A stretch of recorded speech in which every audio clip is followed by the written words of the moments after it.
Ce matin, le message que nous allons écouter ou sur lequel nous allons méditer se trouve dans Éphésiens chapitre 5, versets 1 à 7. Le titre du message, c'est « Vivre dans l'amour sans se laisser tromper ». Sans se laisser tromper parce qu'aujourd'hui, les messages que nous écoutons sont tellement variés, sont tellement multiformes, que nous, les chrétiens, nous sommes mélangés. On se demande parfois où nous en sommes. Est-ce qu'il faut écouter nos experts ou il faut écouter la Bible? Est-ce que c'est ce que la Bible qui dit qui est vrai ou bien c'est ce que les experts qui disent qui est vrai? Nous allons lire notre passage dans Éphésiens 5, 1 à 2. Je vais demander à la régie. OK. Éphésiens 5, 1 à 7, excusez-moi. Soyez donc les imitateurs de Dieu, puisque vous êtes ses enfants bien-aimés. Et vivez dans l'amour en suivant l'exemple de Christ, qui nous a aimés et qui s'est donné lui-même pour nous comme une offrande et un sacrifice dont l'odeur est agréable à Dieu. Que l'immoralité sexuelle, l'impureté sous toutes ses formes et la soif de posséder ne soient même pas mentionnées parmi vous comme il convient à des saints. Qu'on n'entende pas des paroles grossières, des propos stupides ou équivoques, c'est inconvenant, mais plutôt des paroles de reconnaissance. Vous le savez bien, en effet, aucun être immoral, impur ou toujours désireux de posséder plus, c'est-à-dire idolâtre, n'a d'héritage dans le royaume de Christ et de Dieu. Que personne ne vous trompe par des paroles sans fondement, car c'est pour cela que la colère de Dieu vient sur les hommes rebelles. N'ayez donc aucune part avec eux. Nous allons prier. Notre Seigneur, notre Dieu, nous voulons te rendre grâce pour ton amour. Nous voulons te rendre grâce pour tes bienfaits, pour ce que tu fais dans nos vies, pour ce que tu as fait dans nos vies en nous sortant de la boue du péché, en donnant ta vie sur la croix pour nous sauver. Seigneur, aujourd'hui, nous ne voulons pas perdre de vue que c'est par ta grâce que nous sommes sauvés. Mais nous ne voulons pas non plus perdre de vue que notre rôle, c'est de vivre une vie sainte pour toi. Notre rôle, c'est de chercher la sainteté. Seigneur, nous voulons que tu nous permettes de nous situer au juste milieu et de comprendre que le légalisme ne sauve pas, mais la grâce ne nous permet pas de vivre comme nous voulons. Parce que nous sommes désormais tes enfants. Nous te remercions pour le peuple de Dieu réuni pour écouter ta parole. Gloire soit à toi, au nom de Jésus, nous te réunissons. Amen. Le 21 mai dernier, j'étais ici pour apporter un message où je parlais de la grâce de Dieu. C'est par la grâce que nous sommes sauvés, par le moyen de la foi. Cela ne vient pas de nous, c'est le don de Dieu.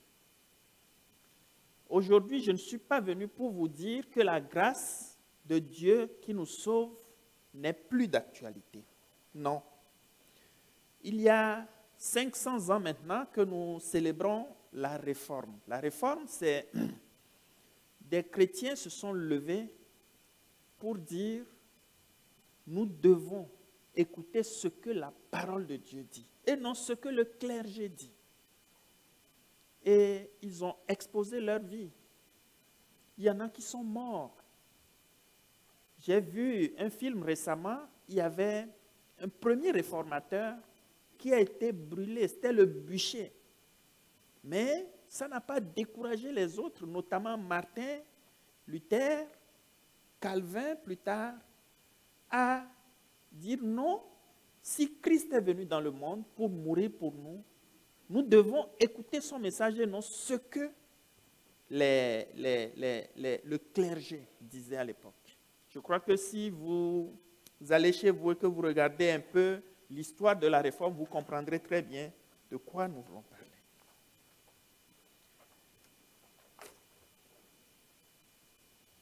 Mais aujourd'hui, il est important quand même que le peuple de Dieu comprenne que la grâce de Dieu qui nous a donné le salut ne nous donne pas l'opportunité ou le moyen de faire ce que nous voulons. Parce que Dieu a donné sa vie pour nous. Nous ne voulons pas tomber dans le piège du légalisme qui dit les œuvres, ou bien il faut vivre selon les rites, ou bien il faut faire ceci, il faut faire cela. Personne ne le fait pour gagner le salut. Je veux que ce soit bien compris. Mais si nous sommes sauvés par la grâce, ça ne veut pas dire que nous pouvons faire ce que nous voulons. Nous sommes sauvés pour appartenir à Dieu et vivre selon ce que Christ veut. Dieu est saint et ça lui a coûté la vie de son Fils pour trouver la solution au péché du monde. La vie chrétienne doit être en réalité un savant mélange entre la grâce qui nous donne le salut et notre recherche de vivre pour plaire à Dieu. Vivre pour plaire à Dieu, ça veut dire marcher selon la parole de Dieu. Je voudrais ce matin vous parler d'un monsieur. Un monsieur dont vous voyez la photo. Il s'appelle Gérard Berthelot. C'est qui ce monsieur? Ce monsieur, c'est un humoriste français. Ce n'est pas mon préféré. Mes humoristes préférés sont ici au Québec. Mais Gérard Berthelot, c'est quelqu'un qui fait un type d'humour précis. C'est un imitateur. Un imitateur, il apprend à parler comme quelqu'un. Lui, il s'est donné le plaisir d'imiter les personnalités politiques, les personnalités médiatiques, les personnalités sportives. Et progressivement, il a commencé par faire quelque chose qu'on appelle le canular téléphonique. En temps, il a changé de nom, du moins il a pris le nom de sa grand-mère qui était son fervent supporter, il s'appelle Gérard Dahan. Peut-être ce nom va vous dire quelque chose. Ce qu'il fait, il apprend à parler comme les chefs d'État français. Et il prend le téléphone, il appelle un ministre, et il parle exactement comme le chef d'État. Et puis, il a une conversation avec cette personnalité-là. Et il enregistre tout. Parfois, il reçoit des confidences très embarrassantes. Mais ce que lui fait, il vient à la radio parce qu'il a une émission radio, la prochaine photo.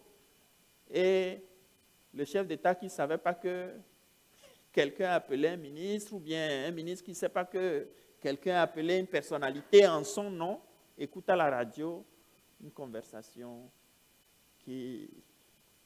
C'est quelqu'un qui a même... qui s'est même fait inviter dans la vie publique ici au Québec, il y a quelques années, en 2007. Il a imité la voix de notre ancien Premier ministre Jean Charest. Il a appelé pendant l'élection présidentielle Ségolène Royal, qui était une candidate aux élections présidentielles.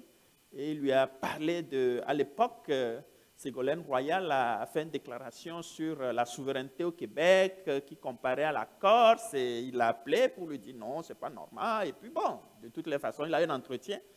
Et après, on en a parlé au Québec. Je pense que ceux qui suivent un peu l'actualité savent de quoi je parle. Ce monsieur, comme je l'ai dit, ce n'est pas mon humoriste préféré, mais il fait un travail qui nous inspire ce matin. Un travail d'imitation. J'estime que pour pouvoir parler comme quelqu'un, il faut quand même l'écouter. Il faut écouter plusieurs de ses enregistrements. Il faut le voir à la télé, voir comment il parle, quelles sont ses mimiques, qu'est-ce qu'il fait, comment il parle, parfois comment il marche. Ça, c'est un travail. Aujourd'hui, en tant que chrétien, C'est ce que l'apôtre Paul nous demande de faire. D'imiter qui? D'imiter Dieu. D'imiter notre Seigneur. Imiter Dieu, ça veut dire quoi? Un imitateur, c'est une personne dont la spécialité est d'adopter le comportement, la voix, les mimiques et l'attitude d'une autre personne afin de se faire passer pour elle. Pourquoi devons-nous imiter Dieu? Parce que nous sommes ses enfants bien-aimés. Étant les enfants de Dieu, nous devons imiter Dieu. Ceux qui sont parents ici, ceux qui ont été parents, ils savent comment les enfants apprennent à imiter leurs parents. Comment ils apprennent à s'habiller comme leurs parents. Parfois même, ils adoptent le métier de leurs parents. Les jeunes filles surtout. À se maquiller comme leur maman. Ils vont même, je pense que souvent, ils sont en conflit avec leur maman parce que la maman achète des rouges à lèvres et puis après, c'est la jeune fille qui prend. Pourquoi? Parce qu'elle veut faire exactement comme sa mère. Les garçons, c'est la même chose. Ils regardent leur père, c'est leur modèle. Dieu nous dit, parce que nous sommes ses enfants bien-aimés, de le regarder comme modèle. De le regarder comme modèle et de vivre comme lui.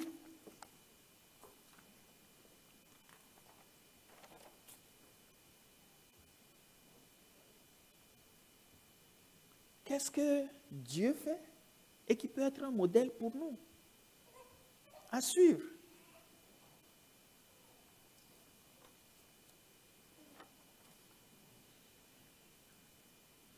Comme nous le savons, notre Dieu est amour. La qualité ultime de Dieu, c'est que Dieu est amour. Dieu étant amour, il nous demande de regarder l'amour qu'il a manifesté pour nous et de le manifester envers les autres. D'abord de l'aimer premièrement et ensuite d'aimer nos frères et sœurs autour de nous. Parce que Dieu est un Dieu qui pardonne. Il veut que nous puissions aussi l'imiter.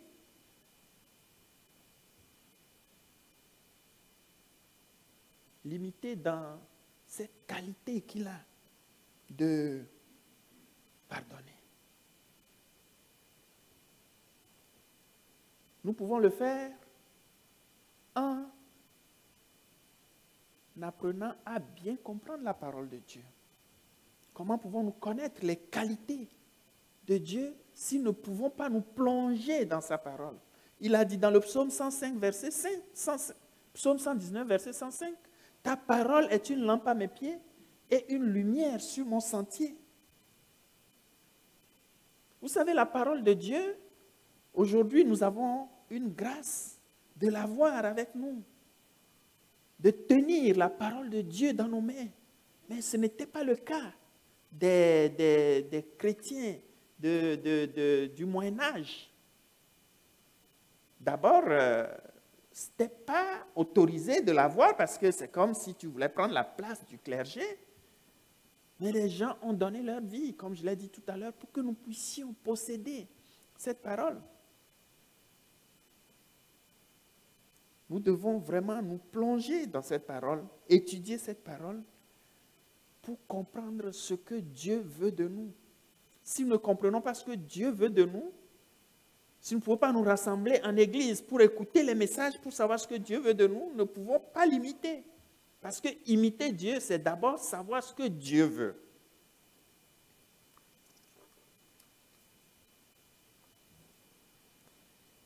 J'ai parlé de l'amour de Dieu, j'ai parlé de l'humilité de Dieu. Je parle aussi du pardon de Dieu. Je veux parler maintenant de l'humilité. Dieu est humble. Nous savons comment le Seigneur Jésus est venu dans ce monde. Il a changé sa nature pour devenir comme un être humain, comme nous. Et il a accepté de mourir sur la croix. Ça montre toute l'humilité de notre Dieu. L'apôtre Paul nous dit de considérer que nous sommes même inférieurs à nos frères. Parce que c'est ce que Dieu veut que nous soyons. Ce que Dieu veut, ce n'est pas parce que nous sommes inférieurs, mais de considérer comme.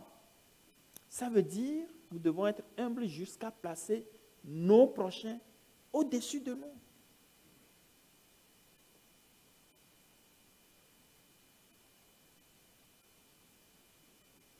Il y a la sainteté de Dieu. Dieu est saint.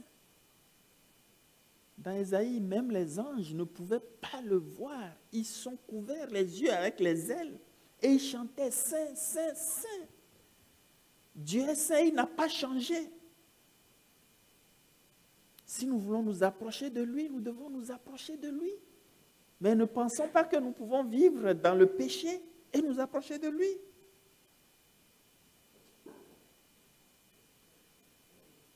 Saint, ça veut dire vivre sans tache. Heureusement que la grâce de Dieu nous couvre nos péchés. Je vais revenir tout à l'heure, mais nous devons comprendre que même s'il y a la grâce de Dieu, Dieu est toujours le péché. C'est pour cela qu'il a donné son Fils. C'est pour trouver la solution au péché qu'il a donné son Fils.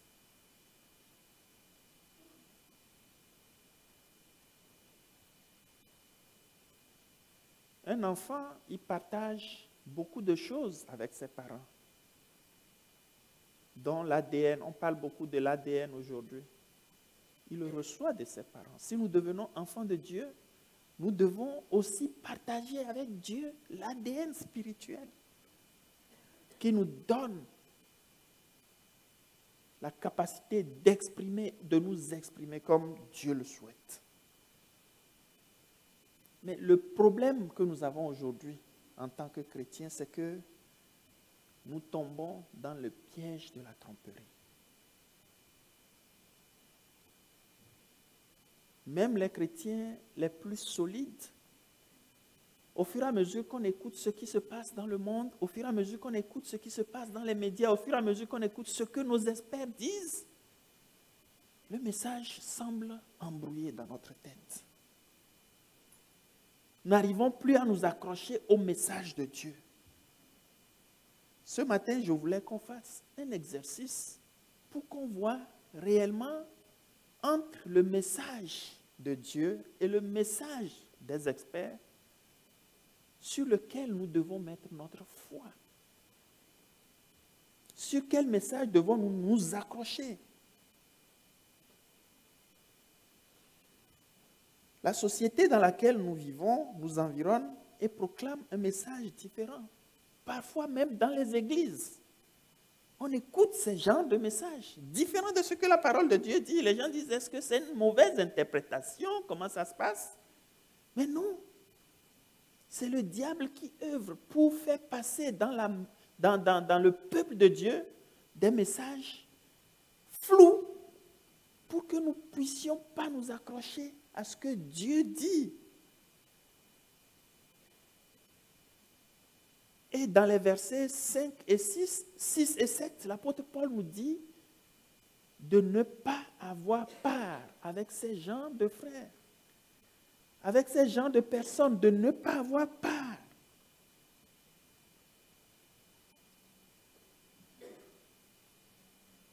Sans la mort de Christ, il n'y a pas de pardon pour le péché. Il n'y a pas de rédemption, il n'y a pas de salut. Le péché, c'est quelque chose de grave. Dans la pensée de Dieu, ça a toujours été quelque chose de grave. Et comme tel, Dieu n'a pas changé. Aujourd'hui, on ne peut pas relativiser la gravité du péché. Le peuple de Dieu doit s'éloigner du péché.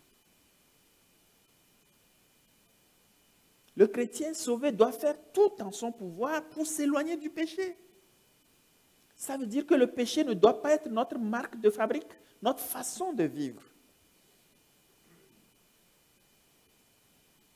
Le péché peut survenir dans la vie du chrétien, mais ça doit être comme un accident. Quand on fait un accident, qu'est-ce qu'on fait? On se relève rapidement pour sortir de cet état. l'apôtre Paul parle particulièrement de certains péchés qui nous amènent dans l'idolâtrie. L'idolâtrie, ça veut dire c'est devenu une idole pour nous. C'est ça qui prend la place de Dieu dans notre vie. Même si la nourriture prend la place de Dieu dans ta vie, c'est une idole. Si la pratique de certains péchés prend la place prépondérante dans ta vie, c'est une idole. Même des choses qui sont utiles pour la vie, si ça prend la place de Dieu dans notre vie, c'est une idole. Ça veut dire que nous remplaçons Dieu dans notre vie par cette chose-là. Et ça, Dieu ne le veut pas. Prenez le temps de lire les chroniques, prenez le temps de lire les rois et regardez, la plupart des rois qui se sont tournés vers l'idolâtrie, Dieu a mis fin à leur règne très rapidement. Mais ceux qui ont continué par suivre Dieu, comme leur père David, Dieu a prolongé leur règne. Ça veut dire que l'idolâtrie, c'est quelque chose que Dieu n'aime pas du tout.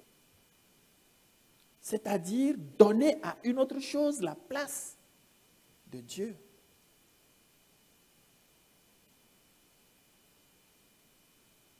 Des péchés dans notre vie qui nous conduisent vers l'idolâtrie. Non, Dieu ne peut pas les aimer. Malgré qu'il nous a fait la grâce de nous pardonner. Il peut arriver que le chrétien tombe dans le péché. Je ne veux pas dire ici que quand on est devenu chrétien, c'est fini. Nous sommes dans le monde, c'est vrai. Mais vivre dans des péchés qui nous conduisent à oublier Dieu, Dieu ne le veut pas. Et ce message, c'est Dieu qui nous le donne. Il vient de la Bible.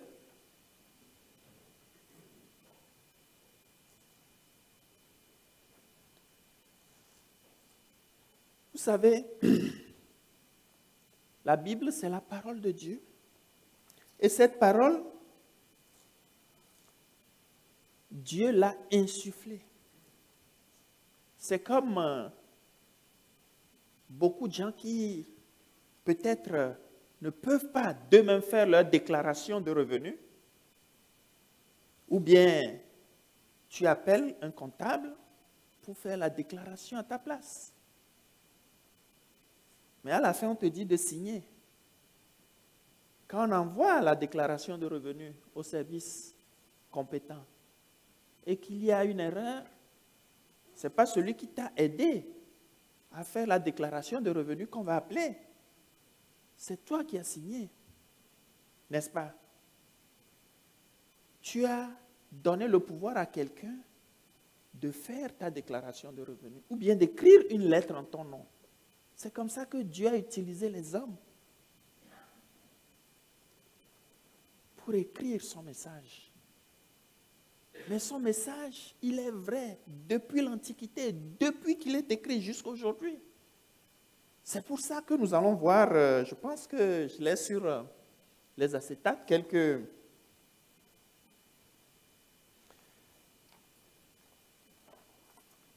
Et la Bible est passée par toutes les évaluations possibles. Les gens se sont toujours posé des questions. Est-ce que la Bible est vraie? Est-ce que la parole de Dieu est vraie? Les gens sont passés par toutes les évaluations possibles pour attester la fiabilité de la parole de Dieu. On a comparé les histoires que raconte la Bible avec ce qui se passait au 1er siècle ou bien à cette période. Jusqu'à présent, personne ne nous a dit non, il y a une dissonance ou il y a une fausseté quelque part. Sur le plan scientifique, vous savez, aujourd'hui, nous parlons de la Terre qui est sphérique, ou bien, n'est-ce pas, la Terre qui est ronde. Mais ça n'a pas toujours été comme ça pour l'être humain. L'être humain a toujours pensé que la Terre était plate. Et ceux qui osaient parler de la Terre qui était ronde, ils devaient passer un jugement. Je pense que vous connaissez peut-être l'histoire de Galilée, que le clergé a fait venir pour dire « tu ne dois plus dire ça, sinon ta vie va passer ». C'est dans les années 1600, 1700, c'est-à-dire au 18e, au 16e, au 17e siècle. Mais regardez ce que la Bible dit sur la sphéricité de la Terre. Ésaïe 40, 21, 22. Le livre d'Ésaïe est écrit 700 ans avant Jésus. Ça fait plus de 2500 ans que Dieu disait. Ne le savez-vous pas? Ne l'avez-vous pas appris? Ne voulons-ils pas révéler dès le début? N'avez-vous jamais réfléchi aux fondations de la terre? C'est l'Éternel qui siège au-dessus du cercle de la terre. La terre était un cercle ou une sphère, parce qu'en hébreu, c'est le même mot pour les deux. Le cercle de la terre, il y a près de 2600 ou 700 ans, la Bible disait ça. Aujourd'hui, il n'y a aucun doute pour personne parce que nous avons des moyens efficaces pour photographier même la Terre. Tout le monde sait que la Terre est sphérique, n'est-ce pas? Mais au XVIIe siècle, nous n'étions pas encore capables de le voir, de le savoir. Des gens ont péri en voulant même annoncer cette hypothèse. Il suffisait aux savants d'ouvrir la Bible pour le savoir.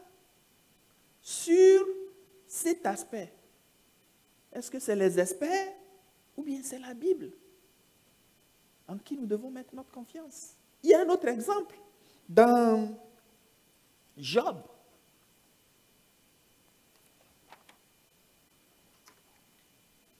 La terre suspendue dans le vide. Aujourd'hui, nous le savons. N'est-ce pas? Mais ce n'était pas le cas. Il y a seulement 150 ans. Les gens ne savaient pas que la terre était suspendue dans le vide.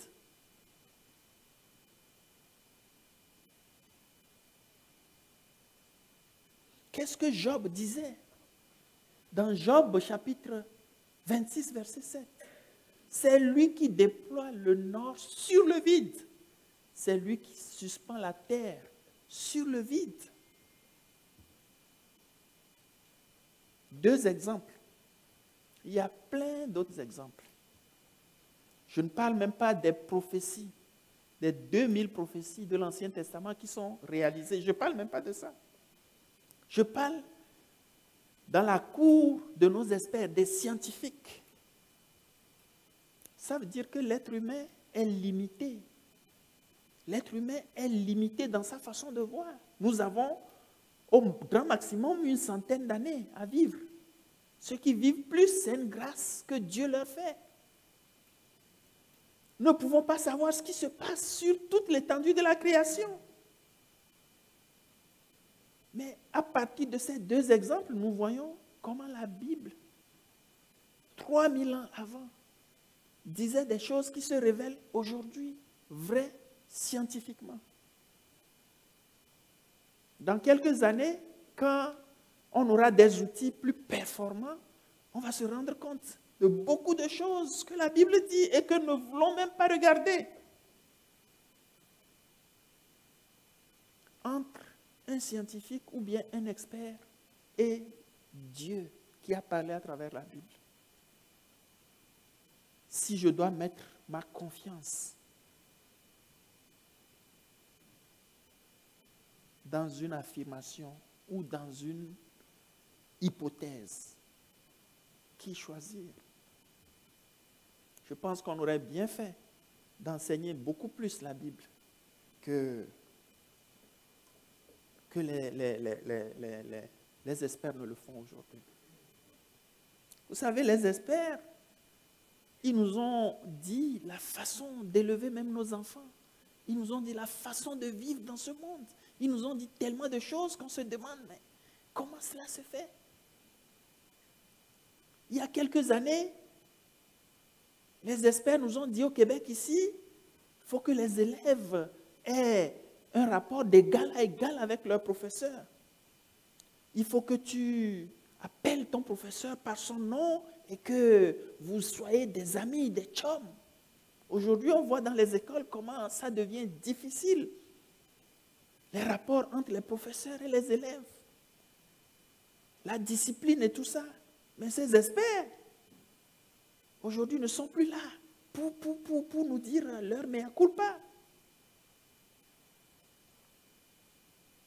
Ça veut dire quoi? Il ne faut pas écouter les experts, c'est pas ce que je dis. Mais nous devons évaluer toute chose à la parole de Dieu.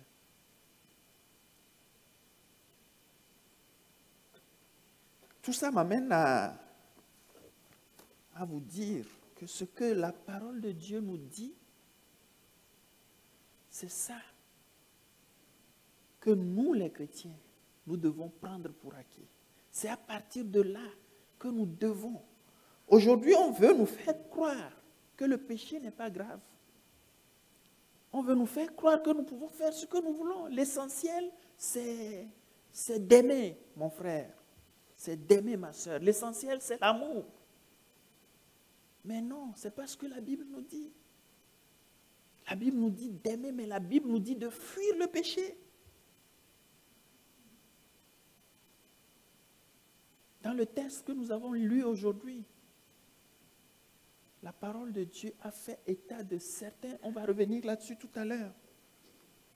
Mais ce que nous constatons aujourd'hui, c'est que même dans les églises, le message n'est tellement pas clair que dans les églises, nous voulons vivre comme le monde. Si dans une église, nous voulons vivre comme le monde, comment nous pouvons donner l'exemple aux gens qui vivent dans le monde? Un pasteur a dit, comme vous le voyez dans la citation, ce qui un jour était pensable, impensable, devient pensable, puis faisable et enfin acceptable. Le péché a pris une apparence respectable si bien que les chrétiens finissent par l'adopter. J'ai le sentiment que les chrétiens acceptent la plupart des pratiques du monde, tout simplement avec un décalage de 5 à 10 ans. Vous savez, il y a les grandes questions de société aujourd'hui.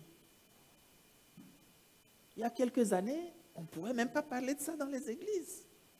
On ne pouvait même pas imaginer que les chrétiens vont débattre sur ces genres de questions parce que, clairement, la Bible est contre ces genres de choses. Mais aujourd'hui, de plus en plus, on en parle, on veut savoir est-ce que c'est faisable, c'est pas faisable. Oui, vous savez, aujourd'hui, le monde est difficile, on ne peut pas interdire tout. Non, ce n'est pas ça la grâce de Dieu. Ce n'est pas ça la grâce de Dieu. Des péchés volontaires dans lesquels nous voterons, c'est parce que la grâce de Dieu dit.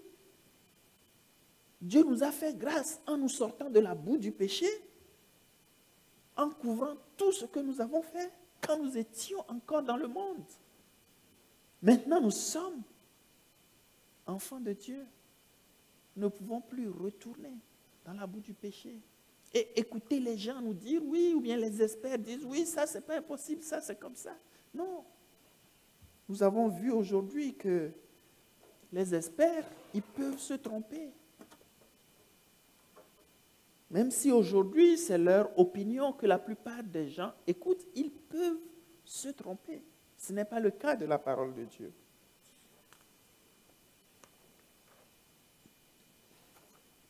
La Bible nous dit d'examiner toutes choses et de retenir ce qui est bon. Même si cela vient d'un expert, nous devons les examiner. Et pour tous les chrétiens, cet examen se fait à la lumière de la parole de Dieu afin de retenir ce qui est bon, c'est-à-dire ce qui édifie, ce qui amène à aimer Dieu et notre prochain, ce qui donne gloire à notre Père. Le chrétien vit pour faire la gloire de Dieu. Le chrétien ne vit pas pour lui. Nous ne vivons pas pour nous. Nous vivons pour faire la gloire de Dieu. Nous vivons pour Dieu. Et pour cela, nous devons faire ce que Dieu veut de nous. Un expert, quelle que soit son intelligence, quelle que soit sa capacité, il n'est pas Dieu. Si j'écoute l'opinion d'un expert, je dois mettre ça à la lumière de la parole de Dieu. Même quand un pasteur prêche, il dit des choses, vous devez aller vérifier. Est-ce que ce qu'il dit, c'est vrai? Il peut se tromper aussi. Ça veut dire que l'autorité suprême, c'est la parole de Dieu. Je crois que le pasteur Benoît est d'accord avec moi. Non, c'est vrai. Nous sommes des êtres humains. Nous pouvons nous tromper.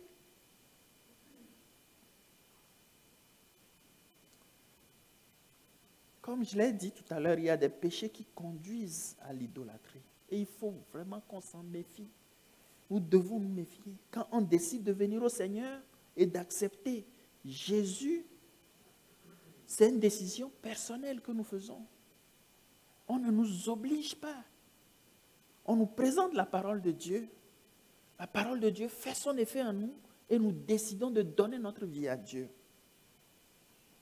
2 Corinthiens 5, 17 dit que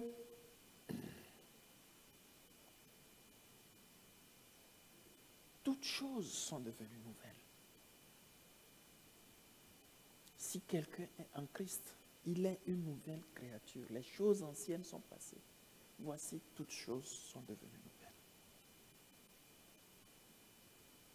C'est ce que la Bible appelle quitter les ténèbres pour vivre dans la lumière.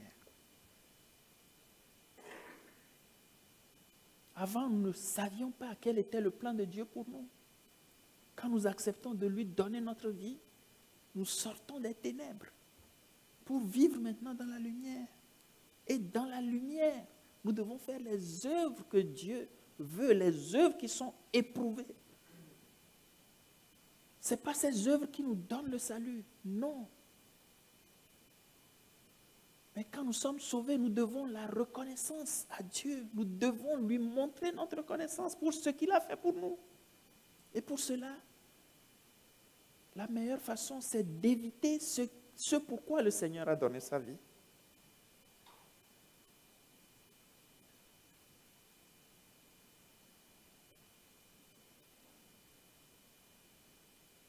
Dans les passages qui vont suivre bientôt, nous allons voir qu'il y a de ces péchés qui irritent particulièrement Dieu. Je ne veux pas ici introduire la notion de gravité de péché. Non, ce n'est pas de ça que je parle.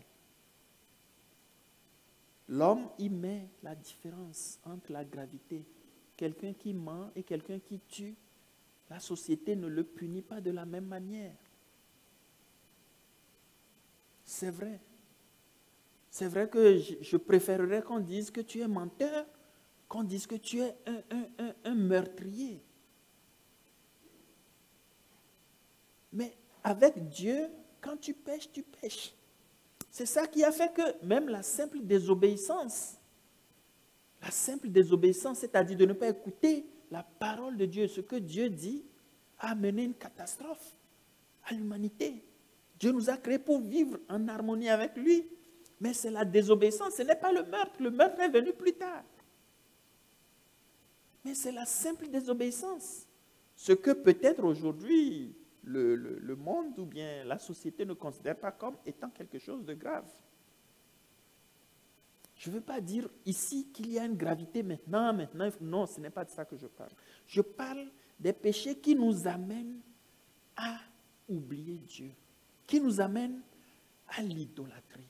C'est-à-dire, c'est quelque chose qui devient une habitude pour nous à tel point qu'on oublie même que Dieu interdit ces choses-là.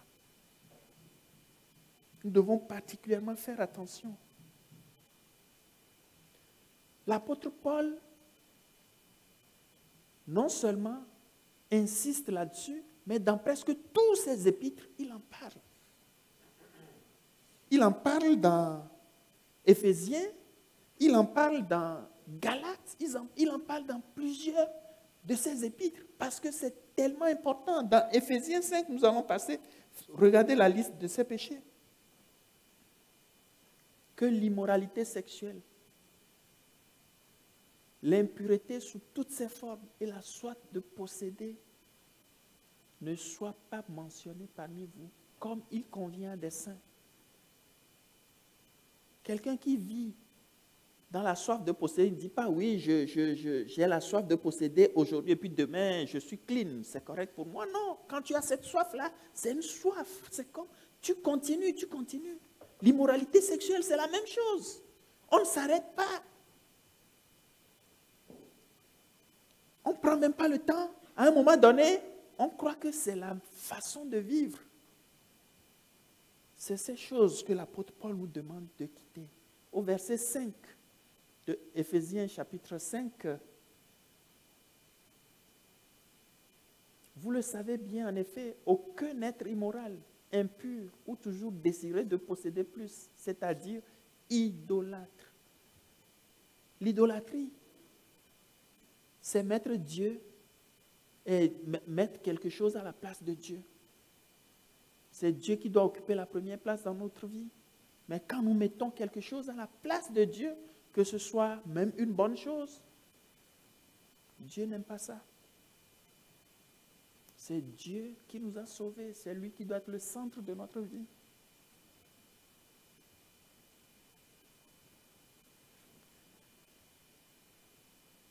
Dans 1 Corinthiens chapitre 6, versets 9 et 10, l'apôtre Paul fait aussi la liste de ces péchés qui conduisent à l'idolâtrie.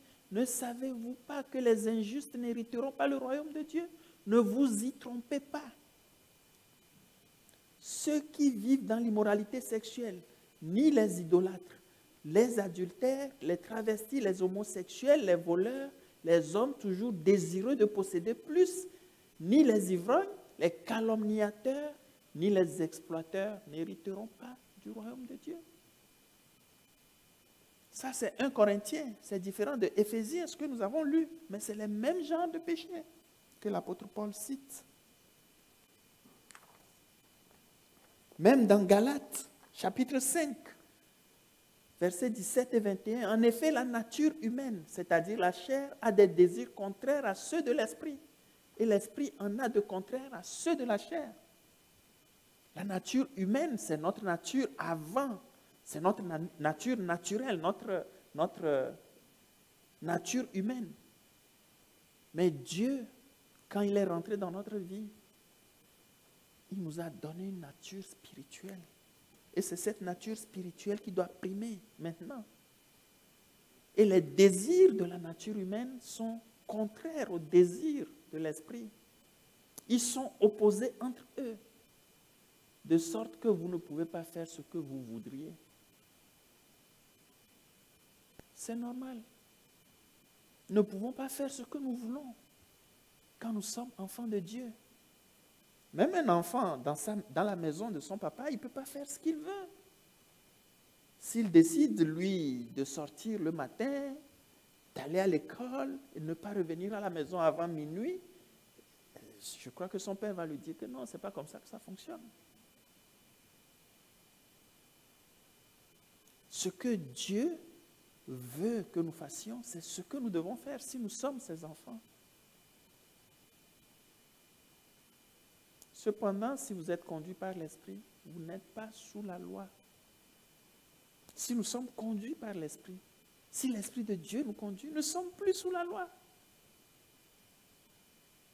Tout ce que je viens de vous citer, c'est la loi. Car les œuvres de la nature humaine sont évidentes. Ce sont l'adultère, l'immoralité sexuelle, l'impureté, la débauche, l'idolâtrie, la magie, les haines, la colère, les rivalités, les divisions, les sectes, l'envie, les meurtres, l'ivrognerie, les excès de table et les choses semblables. Je vous préviens, comme je l'ai déjà fait, ceux qui ont de tels comportements n'hériteront pas le royaume de Dieu. On parle de comportement. Comportement, ça veut dire, c'est ça ma façon de vivre. Si je choisis de vivre comme ça, ça veut dire que je me mets à l'écart de la famille de Dieu. Je me mets à l'écart de ce que Dieu veut pour nous.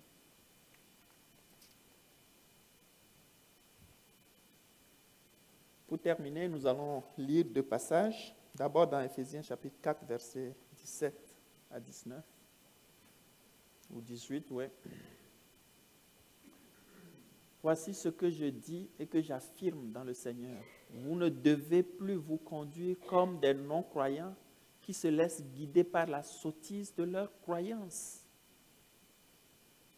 Ils ont l'intelligence obscurcie et sont étrangers à la vie de Dieu à cause de l'ignorance qui est en eux et à cause de l'endurcissement de leur cœur. Parce que notre cœur est endurci, que nous ne voulons plus voir ce que Dieu nous dit.